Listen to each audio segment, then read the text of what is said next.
Здравствуйте, дорогие друзья! Я рада вас приветствовать на моем канале. Сегодня в данном видео я делаю нереально просто вкусные, очень нежные безейно-лимонные пирожные «Свежесть».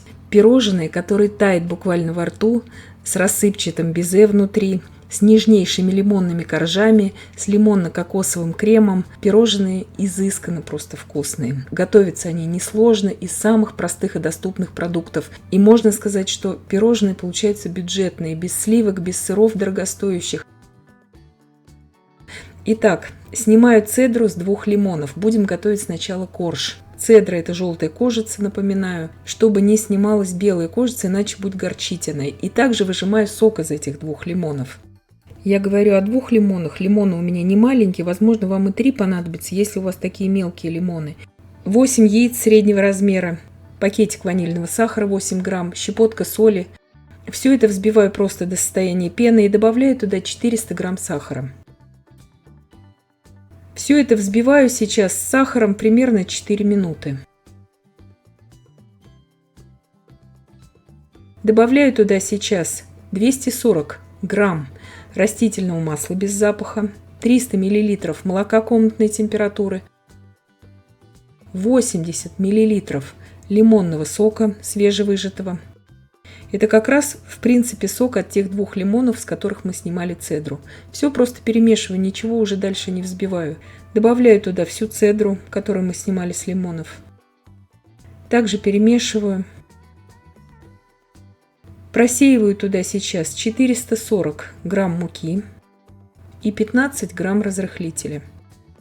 Муку просеивать нужно обязательно всегда. Перемешивать буду не лопаткой, а просто сразу миксером. То есть это очень простое здесь тесто, оно будет таким жидковатым, так и должно быть. И готовится оно очень просто. И сейчас по желанию, поэтому не включила это все в сухую смесь, добавляю 1 чайную ложку куркумы, просто для цвета.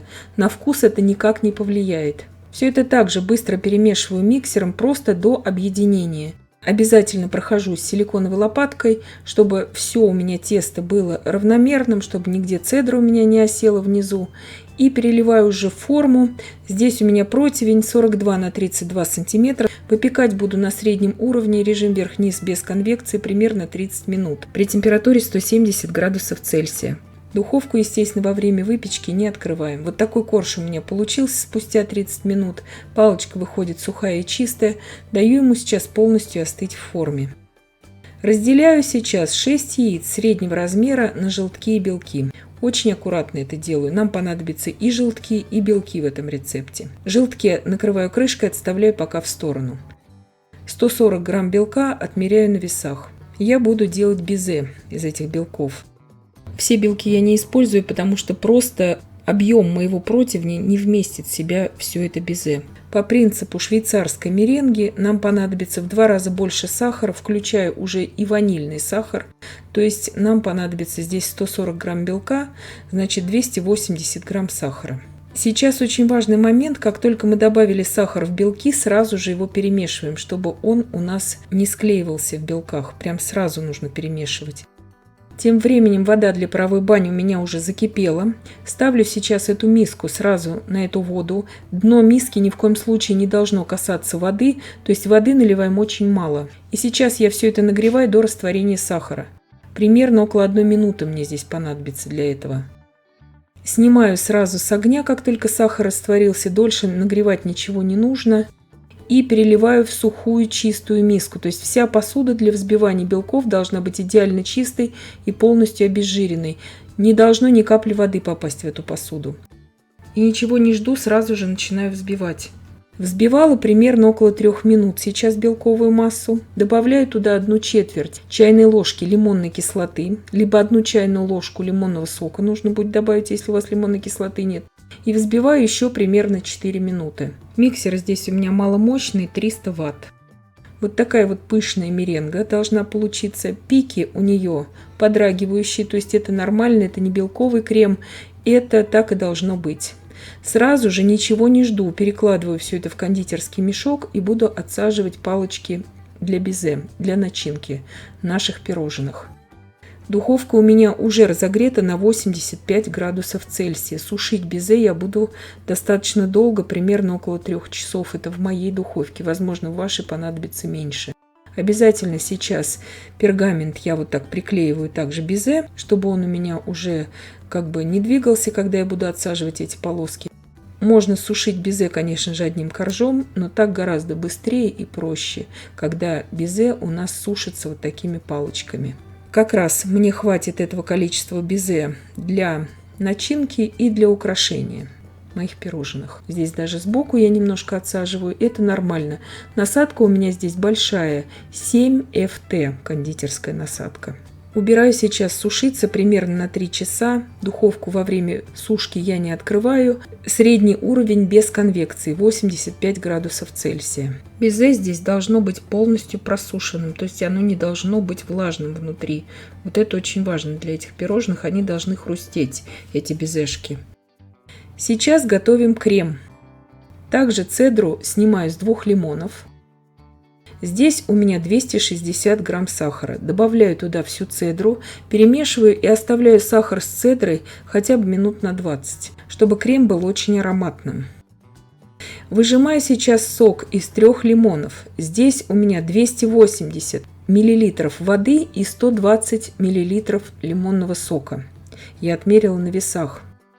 В эту смесь я добавляю вот эти 6 желтков, сахар, который настоялся уже с лимонной цедрой, 150 грамм сгущенки, то есть обычного сгущенного молока с сахаром. Все это перемешиваю и просеиваю туда 60 грамм муки. То есть не крахмал я здесь беру, а именно муку. Мука нам здесь сделает наверняка уже более плотную заварную основу, потому что нам нужно это для безейной начинки. И мука не будет чувствоваться во вкусе. Здесь нужно очень хорошо все перемешать, чтобы не было комочков.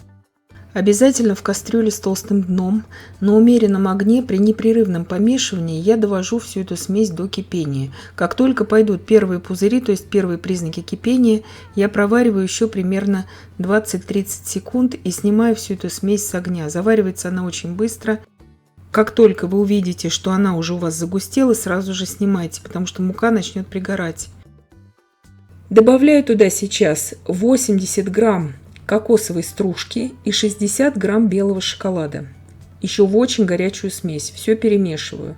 Кокосовая стружка очень хорошо запарится сейчас там. Белый шоколад мгновенно растворяется. Переливаю сейчас всю эту смесь в ту емкость, где она у меня будет остывать до комнатной температуры. Накрываю ее сейчас пищевой пленкой в контакт обязательно, иначе она заветривается.